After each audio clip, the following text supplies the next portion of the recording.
Hi, my friends.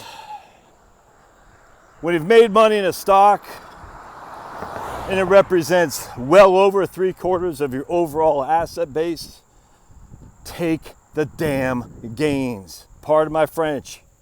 Take the freaking gains off the table and live to fight another day. Damn. Talked to a lady today. I got a refund. Or $2,000, something like that. Yeah, $2,000, something like that. The reason for that is because she wants my advice. And look, this is going to sound hostile to this young lady. I'm not being hostile. I'm being experienced. If you own Tesla and it represents over 3/4 of your liquid net worth, or hell, this gets basically all your net worth, and you're sitting on Tesla and you believe in the company, believe in it with less than 50% of your net worth, for heaven's sake, take the damn gains. It's so frustrating to me. I'm sitting there thinking, look, we could go over all the pros and cons of it. I get all that. I'll do another video here in just a second on if you're gonna hire me, freaking you better take my advice or don't hire me.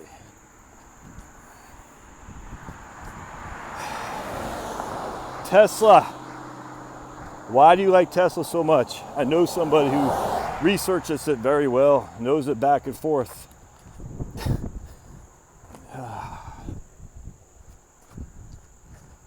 You're playing on house money.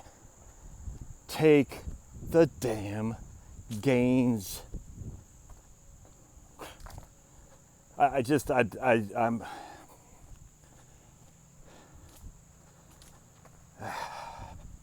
you have a PE ratio, my friends, of over 1100. You can still be happy with Tesla with less than 50% of your overall net worth in it. You can still believe in it. Believe in Elon Musk. How is Tesla going to make the earnings to justify an 1100 PE? By mass manufacturing cars? That's not happening anytime soon. What is the premise of Tesla's high stock?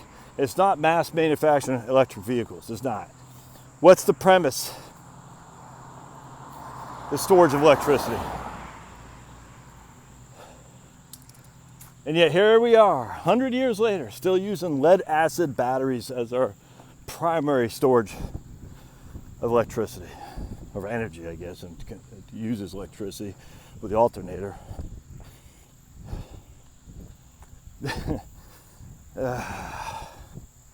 I know people think Tesla is going to revolutionize the world with solar, with batteries. Rooftop solar, power packs. It's not happening in California, which is why there's rolling blackouts in California. Why? Because let me give you a scenario how solar works.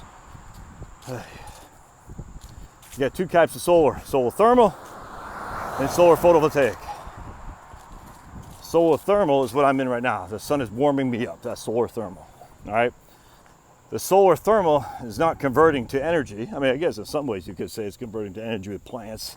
It's giving me a little bit of energy with vitamin D and whatnot, but not in the sense that we're using electricity.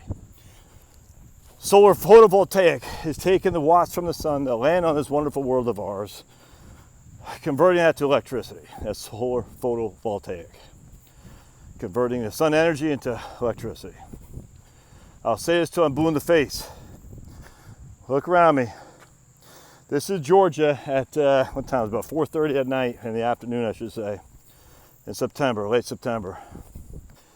On average, on 1 square meter of land, or any place on the earth, it could be land, it could be water, doesn't matter. 1 square meter on average in Atlanta, we get 170 watts. That's it, 170 watts. That's it. To convert those watts to electricity, it's not an efficient process. For simplicity, we even say we have a 50% efficiency, which we don't and we never will. That's 85 watts per square meter. That's it. You times that by 24, that gives you, there's about 3 kilowatt hours right there in every given day. 3 kilowatt hours on a square meter of space on the earth. That's it. That's at a 50% efficiency. You're not getting a 50% efficiency. I've talked about this a million times a Sunday. It ain't happening. It ain't happening. Under current physics, it's not happening. Well, physics can change. Okay.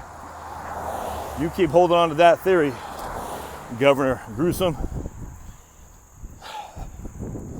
So because that, when the sun goes down, the only way to power things up that require electricity is through battery power, which is fine. You take the sun, when it gives you more energy, convert it to electricity, store it in a battery, and then when the lights go off, you turn it on by your battery bank.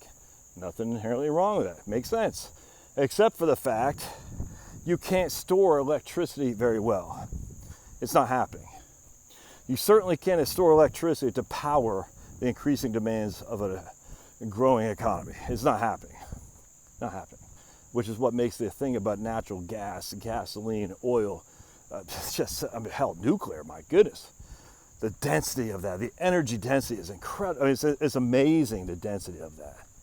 Such a small little unit, how much energy is in there. It's heavenly. I love reading about that.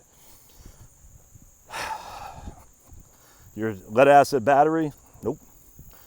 Lithium battery? Nope. What's the new one? They got some other thing they're talking about now. It's not happening. I mean, it could at some point. We keep saying, I mean, hell, we could. Anything could happen.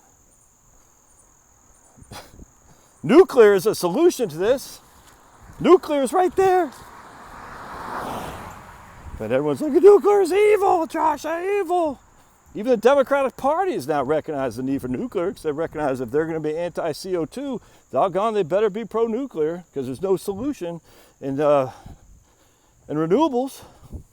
Anyway, so now we have no mechanism which to convert electricity and store it for substantial periods of time to power our society. There is none. There is none. And we just look at California. I mean, it's my goodness. It is not happening. All the money California spent in solar is not happening. Wind ain't happening. But again, Tesla is mostly about solar. They're going to use what they call the shingles, these solar shingles. And that might be true. Maybe that works. You can still own some of the stock and hope that works. But that's speculation. That's not investing. You're up in so much. Take the damn case.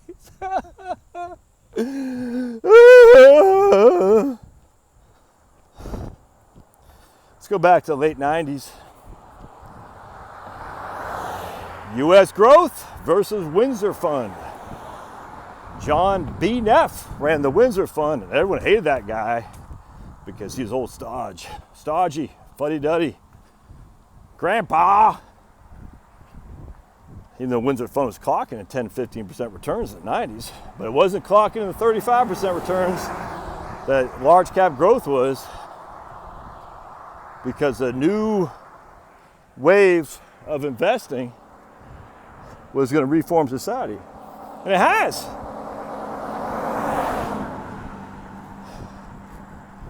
But don't forget, Apple was trading at 7 back then. Just FYI, 1997, Apple was at 7. Now look at Apple. All the companies that came and went. A few made it. Amazon. When did Amazon go IPO? 2000, something like that? I don't remember. A few are still here and kicking butt, taking names. Amazon still got PE ratios, nosebleeds. Tesla is 10 times nosebleeds. All based on future potential. Thus, speculation. I don't care what your 10Qs and all that stuff says. And I'm not just talking about this lady. I'm talking about any of you guys, not just with Tesla. Just on anything. If you're up and you're trying to retirement plan and tax plan, take the damn gains. Be happy for the house money. diversify that. The reason for that, late 1999, people doing Roth conversions. Market will never go down. Market's here for good. It's a new market. Huh. I'll let Irving Fisher in 1927 or 1929, he said that. Irving Fisher died broke, even though he's a brilliant economist. Died broke. Whoa. Because what he anticipated, the new market, did not come to fruition. Markets, all markets are still based on value. How much you're willing to pay in stock for a dollar of earnings. In housing is how much you're willing to pay for the house that you see, a tangible asset. But stocks are intangible. You can't grab a stock and hold it. You could have a certificate theoretically, but it still has nothing to do with the actual stock itself, the company. And so I was sharing with this lady about Burton McKeel, random walk down Wall Street. All these different companies, all these different professionals still can't beat monkeys throwing darts at a stock chart because the market is not rational. And the market can stay irrational longer than you can stay solvent. And when the market reverts back to however you want to look at being irrational or rational, and you're on the other side of that trade, you're doomed. Anyway, so we've seen it happen, man. We've seen people doing Roth conversions in late 1999 on found money. Oh yeah, I'll just put to Roth. If I only have to average 10% a year, I'm going to double my money in 7.2 years. U.S. growth, large cap growth down 70% the next 3 years. You had $1 million, converted it. You pay $350,000. What was the tax rate then? 39.6? Nah, let's just say 35. I can't remember. Pay $350,000 to the feds. So after taxes, you're at $650,000 in your Roth, right? Then it falls 30%. I mean, 70% from that. When are you breaking even? Now? 20 years later? Don't forget, after taxes, you had $650,000 there. So then it falls 70% from that. Well, I'm just saying you have $300,000. You're still in the hole from 300 to 650. For it to double, in 2012 was basically when it come back to where you started with at 650. Now you're sitting at $1 million, which is what you started to begin with. And it wasn't tax-free from 350 to $1 million. It was tax-free from 650 to $1 million. Take the gains.